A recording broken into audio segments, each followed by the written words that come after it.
The sun sank low over the jagged horizon of the western plains, casting long shadows across the dry, cracked earth.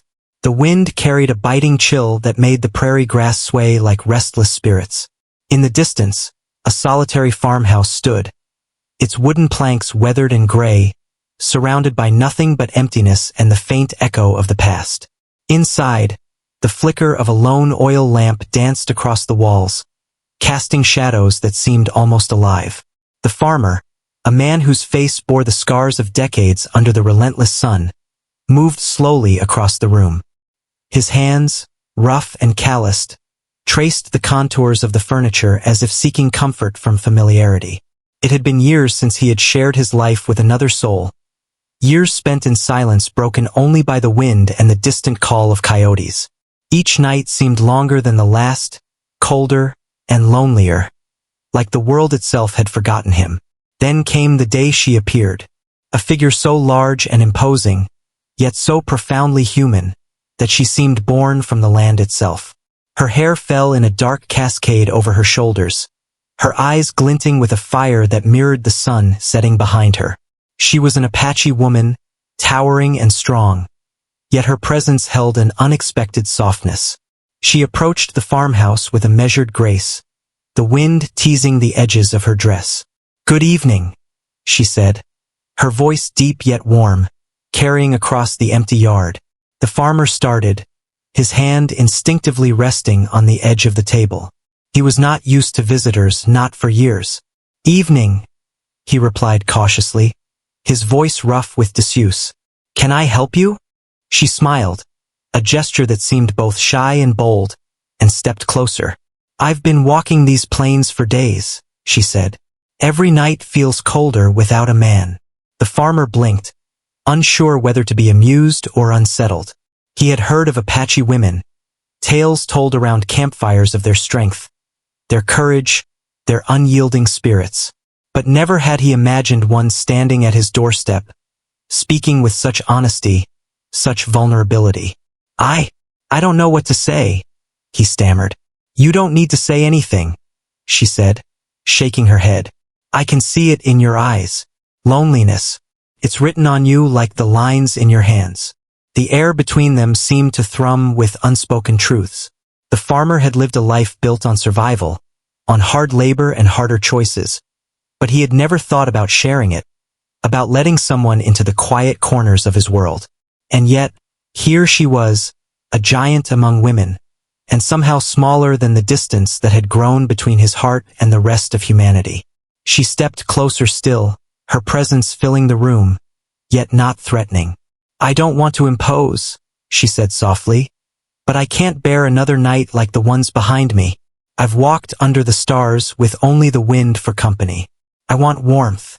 I want something more than the cold emptiness of these plains." The farmer swallowed, his throat dry. "You've walked far," he murmured, almost to himself. "Why here? Why me?" Her gaze softened, but there was a fire still burning in her eyes. "Because I sense a soul like mine," she said. "A man who has faced the world alone, who knows what it is to endure, to survive. I want to see if we can share what we've lost, even just for a little while." For a moment, the wind seemed to pause, the night itself holding its breath. The farmhouse, once empty and silent, now felt alive with possibilities. The farmer, who had long since abandoned dreams of companionship, felt a flicker of something he had not known for years. Hope.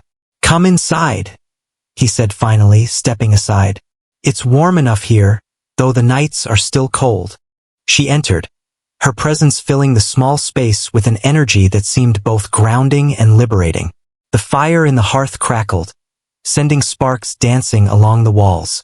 She stood near the flame, watching it, as if measuring the heat against the emptiness she had carried for so long.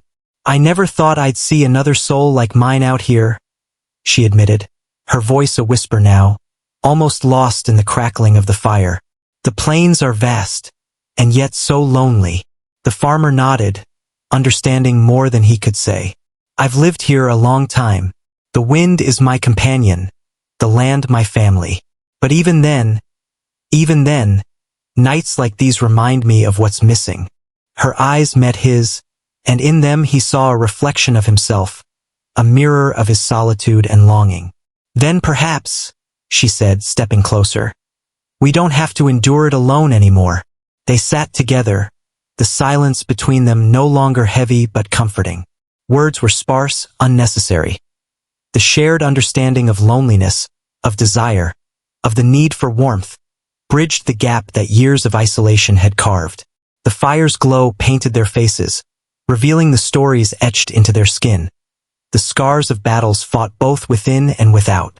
Night deepened, and the wind outside howled like a distant wolf. Yet inside the farmhouse, there was a quiet serenity. The farmer found himself talking, first in hesitant sentences, then in stories long buried under dust and work.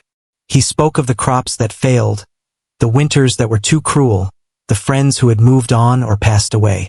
And she listened, nodding, her presence a balm to his weary heart. When it was her turn, she shared tales of the plains, of her people, of journeys taken across rugged lands where danger lurked at every corner. She spoke of the strength it took to survive alone, and of the dreams she carried for a life filled with warmth, with connection. The farmer listened, captivated by her voice, by the cadence of her words, by the honesty that poured forth like water in a dry canyon. As the night wore on, the cold seemed less biting, the darkness less oppressive. There was an intimacy that needed no words, a recognition that two souls could find refuge in each other amidst the harshness of the world. I never thought I'd find someone like you, the farmer admitted, his voice low, almost breaking. I've grown used to the silence, to the nights that feel endless. But now, he trailed off, uncertain how to finish the thought. She reached out, placing a hand over his. Her touch was firm, yet gentle, grounding him. Now you don't have to face it alone, she said simply. Every night doesn't have to feel colder without a man. Not anymore. The farmer swallowed hard, emotions he had long buried rising to the surface. He felt the weight of years of solitude lift slightly, replaced by something new, something fragile but powerful, connection. They moved closer to the hearth, letting the warmth seep into their bones. The night continued its slow crawl, stars twinkling above like silent witnesses to the newfound bond. The farmhouse, once a place of solitude, became a sanctuary, a place where loneliness was met with understanding, where cold nights were softened by presence and care. In the days that followed, routines formed naturally. She helped with the chores, her strength unmatched but tempered by a gentle grace. He, in turn, shared his knowledge of the land, guiding her hands with care, explaining the subtleties of planting, of tending to the fields. Their laughter, once absent, echoed through the farmhouse and out into the plains, carrying across the wind like a song of hope. Neighbors, when they passed, would glance curiously at the farmhouse, noting the unusual pair. A giant Apache woman and a solitary farmer, united by circumstance and choice, thriving against the expectations of the world. And though whispers might have passed, neither paid them any mind. They had discovered something that mattered more than gossip or judgment. They had discovered warmth and the courage to embrace it. As weeks turned into months, the nights no longer felt colder. The farmer, who had once feared the encroaching darkness, now greeted it with a quiet comfort. The wind still howled across the plains, but within the walls of the farmhouse, there was fire, both literal and metaphorical. One evening, as the sun dipped below the horizon, painting the sky in shades of fire and gold, she stood at the edge of the porch, watching the land stretch endlessly before them. "It's beautiful," she whispered, almost to herself. "Even out here, where the world seems harsh and unforgiving." He joined her, wrapping an arm around her waist. "It is," he agreed, "but not as beautiful as this. Not as beautiful as sharing it with someone who understands." Her head rested against his shoulder, and for the first time in a long while the world seemed right.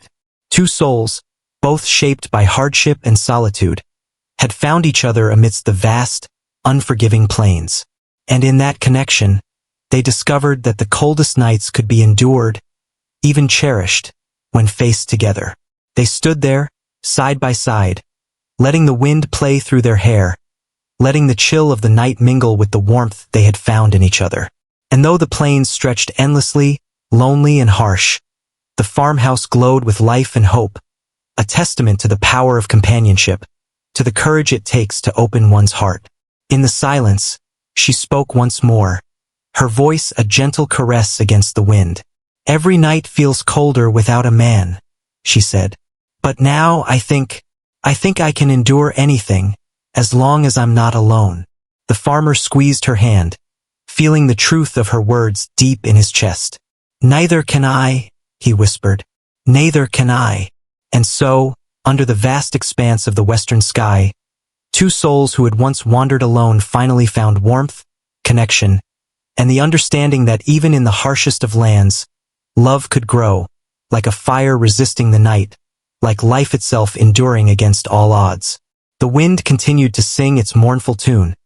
The stars glittered in silent approval, and the farmhouse stood steadfast, a beacon in the endless plains.